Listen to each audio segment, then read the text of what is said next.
Listen, if you make New Year's resolutions, and if your pastor encourages you to do so, and you attend watch night service, you are displeasing the Most High with every word you speak, because he said, "Do not worry then, saying, what shall we eat, or what shall we drink, or what shall we wear? For all these the nations seek for, and your heavenly Father knows that you need all these things. But seek first the reign of Elohim and his righteousness, and all these shall be added to you. Do not then worry about tomorrow, for tomorrow shall have its own worries. Each day has enough evil of itself." Matthew chapter 6, verses 31 through 34. Chapter 14. New Year's Day, cousin to Christmas. The observance of New Year's Day cannot take place without having feasted on Christmas Day through the remainder of the year. The world by and large observes the Gregorian calendar and leaps from one pagan practice directly into another pagan practice, all in the name of a false god.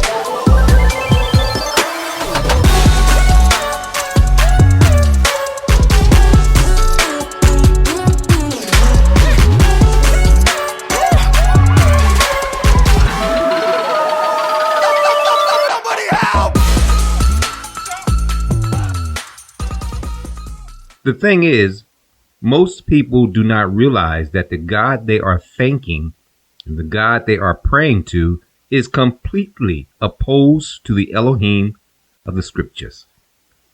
January 1 of each year is just as pagan, if not more than December 25th of each year.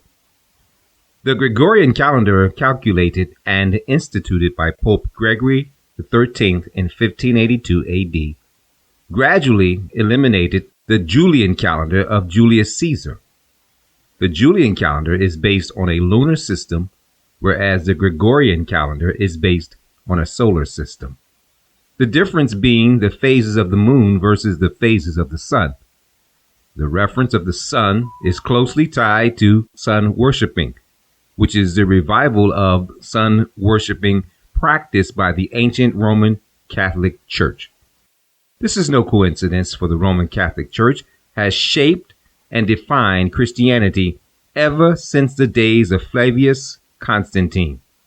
Every Christian practice down to Sunday worship was born and decreed to be Christian during the multitude councils that convened all the way through the 21st century.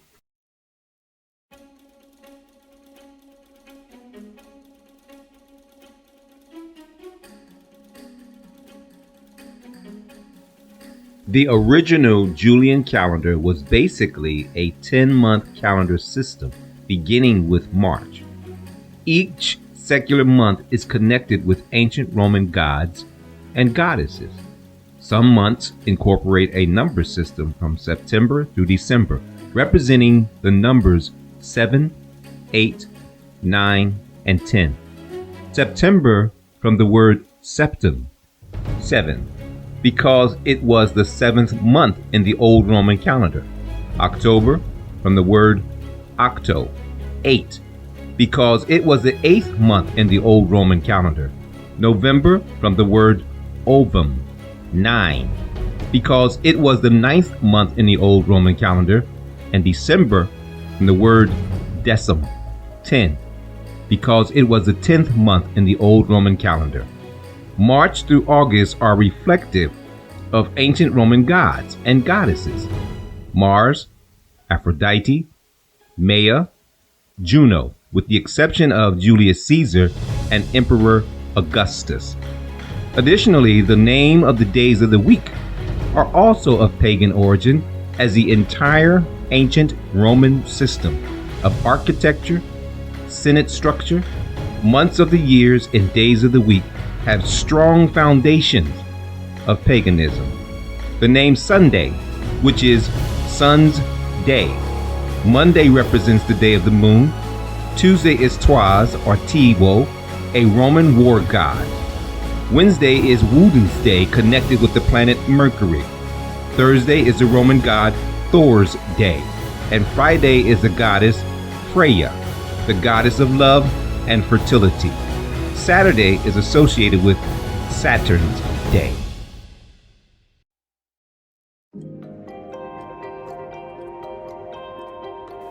When it comes to marking time on the Gregorian calendar, we are always faced with the fact of the many changes made in the calendar. There were two monumental changes with the calendar in use today. The transition from the Julian calendar to the Gregorian occurred in the years 1582 AD and 1752 AD. I am not a subject matter expert when it comes to timeline of seconds, minutes, and hours in relation to the solar calendar system. But I do understand, when changes are made to anything, the foundation of that thing is restructured. What used to be one way is no longer that way, and when a new way has been introduced, essentially, that changes everything involved. The year 1582 AD began the slow process of switching to the Gregorian calendar. What originally was the new year on March 25th would change to January 1 in the years to follow.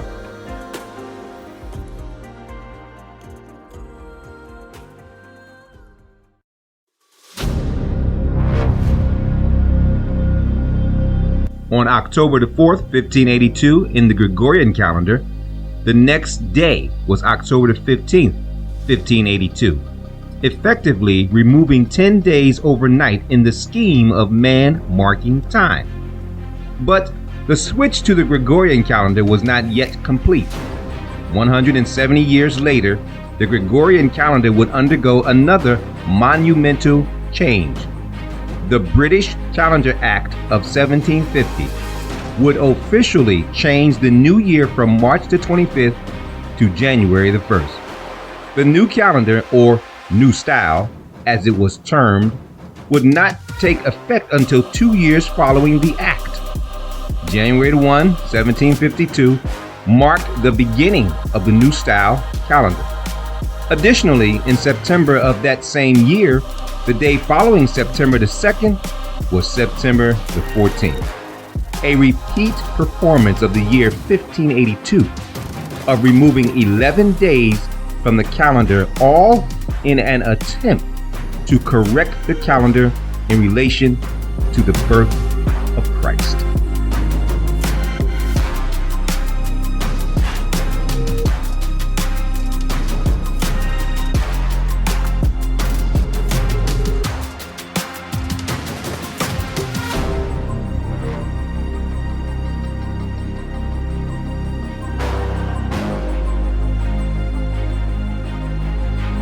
If you would like to see more videos like this, feel free to contact me at www.hadarsyakov.com, Hadar Yaakov, YouTube, Hadar Shmayahu Yaakov, Facebook, www.amazon.com/HadarSYakov.